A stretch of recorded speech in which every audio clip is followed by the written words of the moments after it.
Jumpa lagi sobat, melanjutkan kisah Panasnya Bunga Mekar karya Esta Mintarja untuk sobat semua. Selamat menikmati. Salam bahagia dan sejahtera untuk Anda sekeluarga. Salam budaya.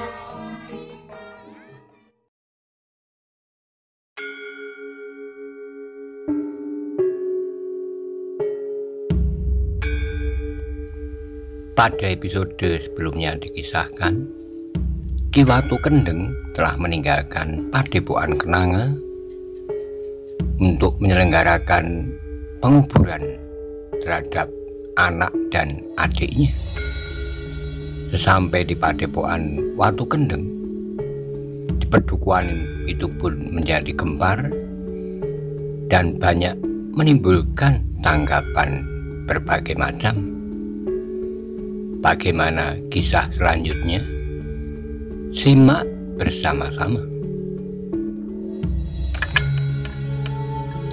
Karena itu, bagaimanapun juga, maka sikap orang Padepokan Watu Kendeng dan orang-orang pedukuhan di sekitarnya terhadap kedua sosok mayat itu jauh berbeda.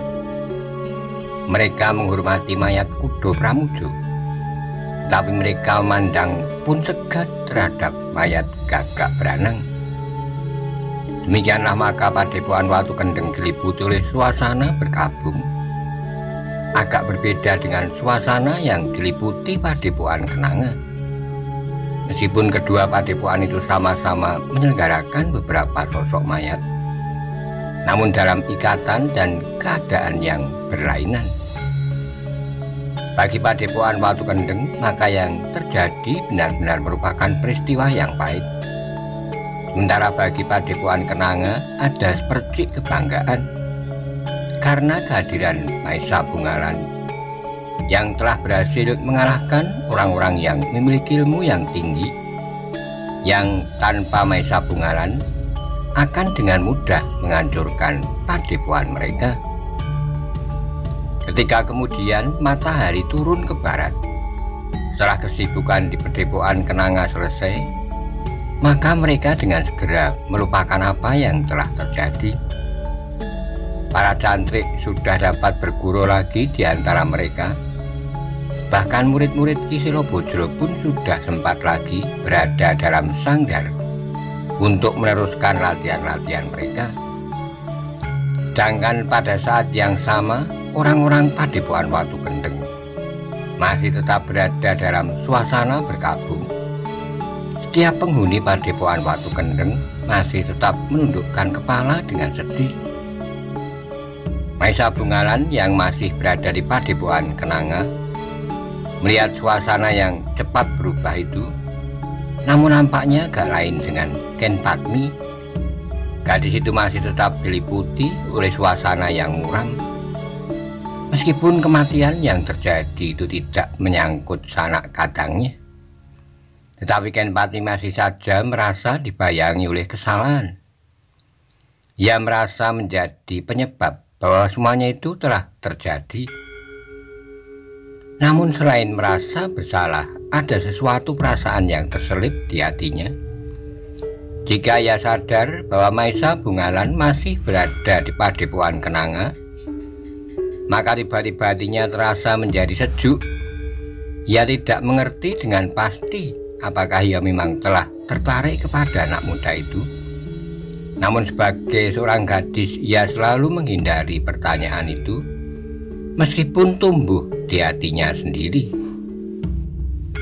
Ketika di luar kehendaknya ia berpapasan dengan Maesa Bungalan di Longkangan, maka hatinya menjadi berdebar-debar. Apalagi ketika Maesa Bungalan kemudian ternyata berhenti sambil memandangnya. Rasa-rasanya kaki Ken Padmi menjadi sangat berat. Hampir di luar sadarnya, ia pun telah berhenti pula. Sejenak keduanya termangu-mangu, keringat dingin telah mengalir di tengkuk Ken Padmi. Dan bahkan Maesa Bungalan untuk sejenak telah menjadi kebingungan apakah yang akan dilakukannya. Namun akhirnya ia berhasil menguasai perasaannya. Dengan nada yang dalam ia berkata, Apakah kau sudah sempat beristirahat, Ken Padmi? Ken Padmi mandang Maesa Bungalan, hanya sekilas jawabnya, "Kaulah yang harus beristirahat. Kaulah yang telah banyak berbuat bagi kami seisi Padepokan ini." Maesa Bungalan tersenyum, betapapun gelisah hatinya katanya, "Aku tidak berbuat apa-apa, tetapi kaulah yang nampak letih sejak semalam." "Aku tidak letih," saut gadis itu singkat. Untuk sejenak Maesa Bungalan seolah-olah telah kehilangan kalimat untuk mulai lagi dengan sebuah pembicaraan.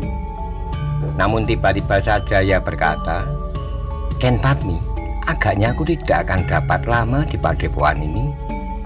Ken Padmi terkejut, di luar sadarnya ia mandang Maesa Bungalan dengan kerut-merut di keningnya. "Apakah kau akan segera pergi lagi seperti beberapa waktu yang lampau?" bertanya Ken Padmi. "Seharusnya aku memang pergi seperti yang aku lakukan selama ini. Aku adalah seorang perantau," jawab Maesa Bungalan. "Tapi agaknya aku harus tinggal berapa lamanya di Padepokan Watu Kendeng." "Kenapa?" bertanya Ken Padmi. "Bukankah kau sudah mendengar pula bahwa aku telah diangkat menjadi anak Ki Watu Kendeng, menggantikan Kudo Pramujo?" "Aku mengerti betapa sakitnya hati orang tua itu. Karena itu aku tidak sampai hati menolaknya, dan aku pun akan berada di padepokannya untuk beberapa saat selama ia masih berduka." Ken Padmi menarik napas dalam-dalam. Ia mengerti bahwa Maesa Bungalan memang sudah menyediakan dirinya untuk diangkat sebagai anak oleh Ki Watu Kendeng. Demikian dalam pengertiannya bahwa orang tua itu sedang berduka karena ia telah kehilangan anaknya.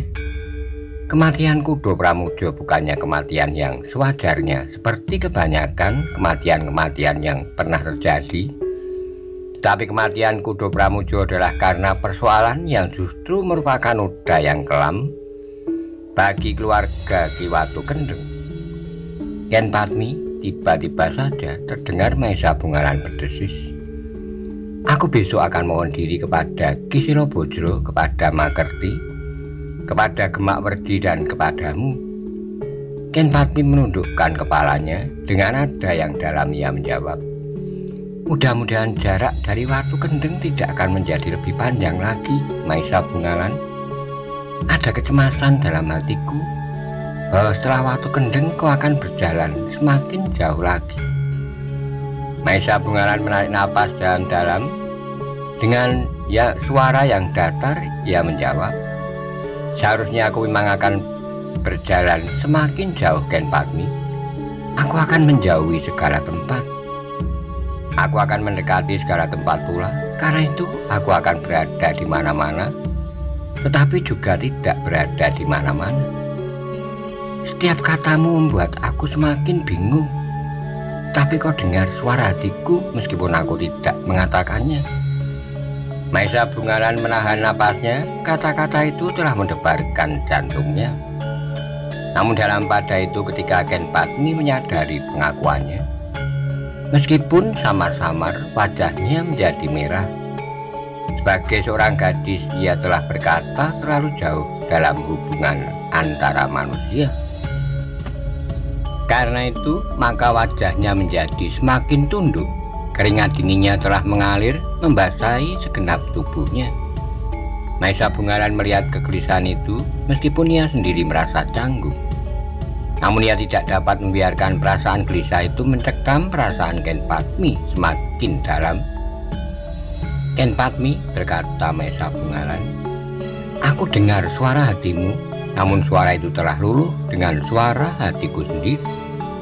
"Ah," Ken Padmi berdesah. Tidak ada yang dapat dikatakannya lagi. Bahkan kemudian ia pun berlari masuk ke longkangan itu. Baru kemudian Maesa Bungalan melangkah meninggalkan tempatnya, memasuki biliknya di Gandok. Tetapi ternyata bahwa ia tidak dapat duduk dengan tenang. Pembicaraannya yang sangat singkat dengan Ken Padmi telah menggelisahkan hatinya. Tetapi adalah di luar pengetahuan Maesa Bungalan bahwa di Silobrojo telah melihat pembicaraan itu dari sela-sela pintu seketeng bagian belakang. Meskipun hanya sekilas dan tidak ada keinginan untuk melihat dan mendengarkan pembicaraan kedua anak muda itu, namun Ki Selobodro telah mendapat keyakinan bahwa ada sesuatu yang saling menyentuh pada kedua anak muda itu. Aku tidak tahu apakah aku menjadi senang atau justru gelisah dan cemas, berkata Ki Selobodro kepada diri sendiri. Aku senang jika benar-benar keduanya pada suatu ketika akan bertemu dalam hidup kekeluargaan. Maisa Bungaran adalah anak muda yang luar biasa. Anak muda yang memiliki ilmu yang tinggi tetapi tetap rendah hati dan berusaha menempuh jalan hidupnya yang lurus. Tetapi aku menjadi gelisah dan cemas bahwa dalam perantauannya Maisa Bungaran akan menemukan peristiwa yang dapat mengaburkan perasaan itu, apalagi kemudian terhapus sama sekali. Sementara Ken Padmi masih tetap terikat kepada kesetiaan akan janji, meskipun baru diucapkan dalam hatinya sendiri. Namun janji dalam hati justru akan dapat mengikatnya tanpa batas kesaksian orang lain. Ki Selobodro menarik napas dalam-dalam, kemudian yang dapat aku lakukan hanyalah memanjatkan doa kepada Tuhan yang pemurah. Bagi orang tua, aku tidak boleh menutup mata atas kenyataan ini. Dalam pada itu, selagi Ki Selobodro merenung anak gadisnya, maka Maisa Bungaran masih saja dicekam oleh kegelisahan. Bahkan kemudian ia pun keluar lagi dari biliknya dan berjalan dengan ragu-ragu ke sanggar. Dengan kegelisahannya, ia menunggui murid-murid Ki Selobodro yang sedang melatih diri. Mereka mengulang apa yang pernah mereka pelajari. Mereka mencoba mengembangkan apa yang telah mereka sadap dari gurunya Ki Selobodro. Kehadiran Maisa Bungaran membuat mereka menjadi segan. Tetapi Maisa Bungaran berkata, "Teruskan, jangan hiraukan aku. Anggaplah bahwa aku tidak ada dalam sanggar ini." Murid-murid Ki Selobodro itu saling berpandangan sejenak. Namun keseganan itu agaknya masih belum mereka singkirkan dari hati mereka.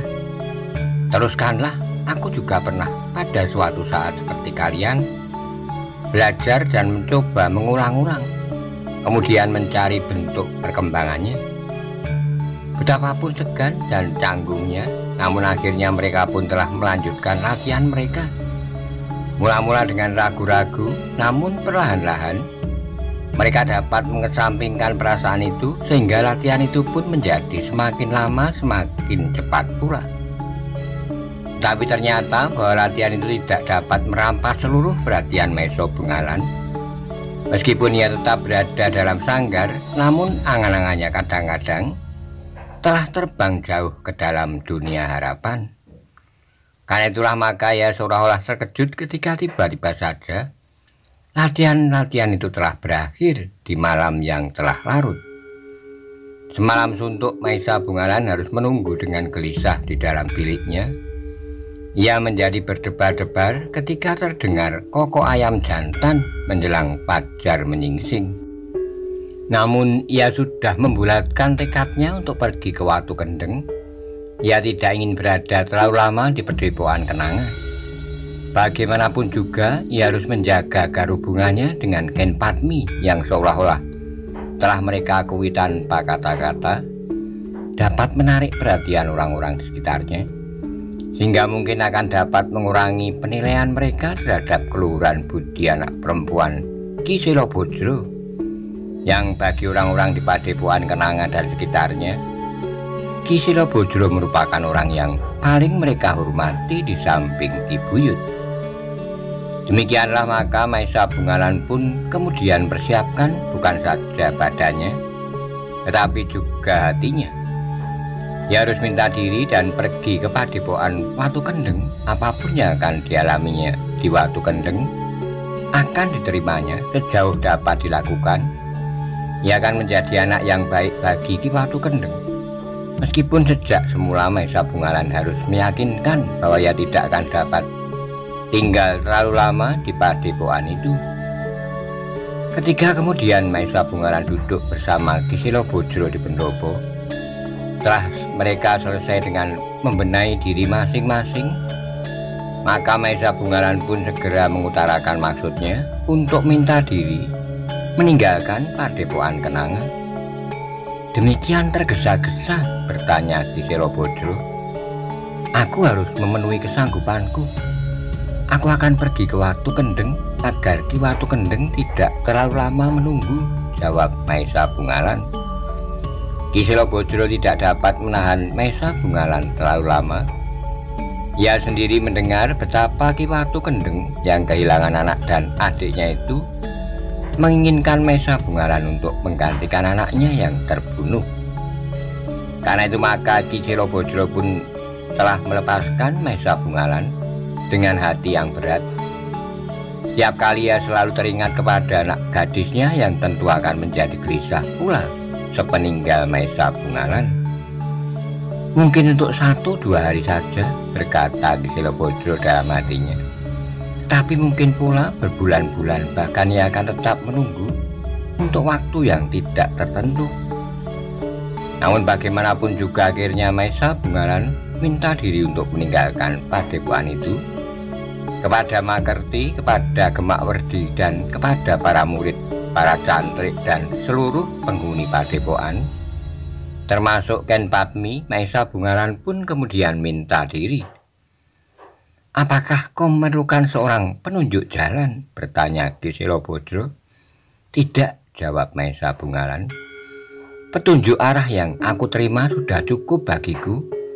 Aku akan dapat segera menemukannya. Tapi agaknya Ki Selobodro tidak ingin membiarkan Maesa Bungalan berjalan kaki. Karena itu maka ia pun kemudian menyerahkan seekor kuda yang paling baik yang ada di padepokan itu untuk dipergunakan oleh Maesa Bungalan. Meskipun Maesa Bungalan lebih senang untuk meneruskan perjalanannya dengan berjalan kaki sambil mengamati keadaan di sepanjang jalan yang dilaluinya, sesuai dengan keinginannya untuk melihat sebanyak-banyaknya sebelum ia mengikat diri dalam tugas kewajiban yang lebih mapan. Namun ia tidak menolak pemberian Ki Selobodro.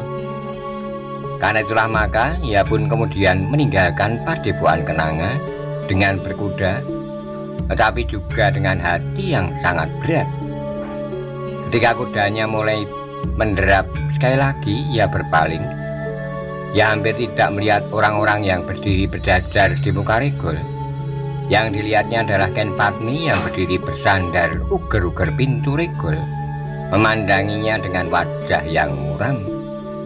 Namun sejenak kemudian maka Maesa Bungalan mempercepat lari kudanya meskipun ia tidak berpacu terlalu kencang. Demikian Maesa Bungalan keluar dari batas dinding padepokan. Tiba-tiba saja ia teringat kepada cerita tentang Ibunda Nusopati yang bernama Ken Dedes, permaisuri Tunggulametung, yang kemudian menjadi permaisuri Kenarok, yang memecah tahta Kediri. Mulanya adalah seorang gadis padepokan.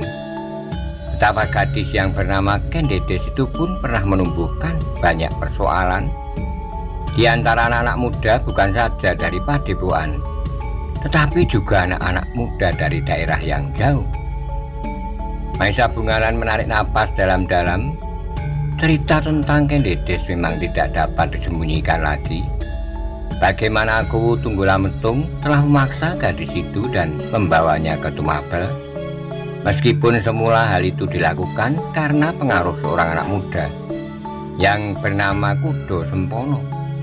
Namun akhirnya Ken Dedes itu menjadi permaisuri di Tumapel. Desah Maesa Bungalan. Namun ia pun melihat bahwa gadis padepokan Kenanga itu pun telah memancing persoalan di antara anak-anak muda, meskipun di luar kehendaknya sendiri. Agaknya aku pun telah terlibat pula ke dalamnya, berkata Maesa Bungalan kepada diri sendiri. Maesa Bungalan menarik napas dalam-dalam, seolah-olah ia melihat dua peristiwa yang berbeda, tetapi mempunyai latar belakang yang hampir sama. Apakah peristiwa semacam itu terjadi di seluruh sudut bumi dan terjadi di segala zaman? Pertanyaan itu telah timbul di hati Maesa Bungalan. Namun sambil menarik napas dalam-dalam ia bergumam, selagi masih ada manusia dengan segala sifat-sifatnya, maka persoalan antara mereka masih akan tetap terjadi. Maesa Bungalan kemudian mencoba menghapus angan-angannya tentang peristiwa yang menggelisahkan itu, serta tentang gadis Padepokan Kenanga yang seolah-olah telah mencekam hatinya. Ia mencoba memperhatikan alam yang cerah di sekitarnya, matahari yang bersinar dengan terang memandikan pepohonan, dan dedaunan yang hijau segar, angin lembut yang mengguncang pepohonan perlahan-lahan. Di antara dahan-dahan terdengar burung liar berkicau dengan riang, seriang anak-anak yang berlari-larian di pematang. Maesa Bungalan menarik napas dalam-dalam. Dilintasinya jalan di bulak yang panjang di antara hijaunya tanaman. Dalam pada itu di Padepokan Kenanga, sepeninggal Maesa Bungalan, Ken Padmi telah masuk ke dalam biliknya. Meskipun ia tidak berbaring di pembaringan, namun ia telah banyak duduk sambil merenung. Ia benar-benar tidak dapat ingkar dari kenyataan dalam dirinya. Kepergian Maesa Bungalan yang kedua kalinya itu benar-benar telah membuat hatinya terasa pedih. Tapi ia tidak dapat berbuat sesuatu, ia tidak kuasa untuk menahannya, dan apalagi minta agar Maesa Bungalan tetap tinggal di padepokannya. Ki Silobodro pun melihat keadaan anak gadisnya.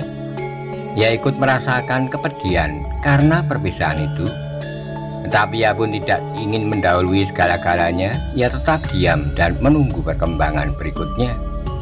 Meskipun ia akan selalu memperhatikan keadaan anaknya dengan seksama, tidak seorang pun dan penghuni Padepokan Kenanga yang menegur Ken Padmi dengan tingkah lakunya itu. Ki Silobodro yang memasuki biliknya dan mencoba untuk mengajaknya makan bersama tidak berhasil mendorong gadis itu keluar dari biliknya. "Kepalaku pening, ayah," berkata Ken Padmi. "Jika demikian, berbaringlah, kau harus minum obat pipisan agar kau segera sembuh," berkata ayahnya. Tetapi Ken Padmi menggelengkan kepalanya, katanya, "Aku tidak ingin minum obat, nanti akan sembuh dengan sendirinya."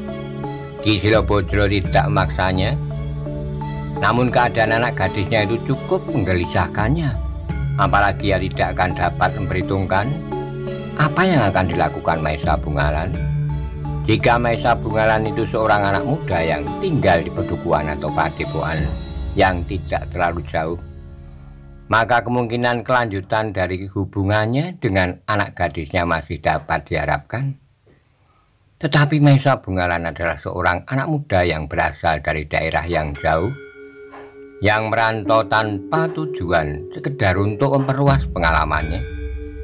Jika anak muda itu kembali ke asalnya, apakah ia masih akan ingat lagi kepada padepokan-padepokan terpencil ini? Apakah ia masih tetap mengenangkan seorang gadis padepokan yang bodoh dan tidak berpengetahuan? "Kasihan anakku," tiba-tiba saja di luar sadarnya, orang tua itu berdesis kepada diri sendiri. Sementara itu Maesa Bungalan semakin jauh dari Padepokan Kenanga sebagai seorang perantau yang berpengalaman. Maka petunjuk yang diterimanya di Padepokan Kenanga, arah jalan menuju ke Padepokan Watu Kendeng, telah cukup baginya.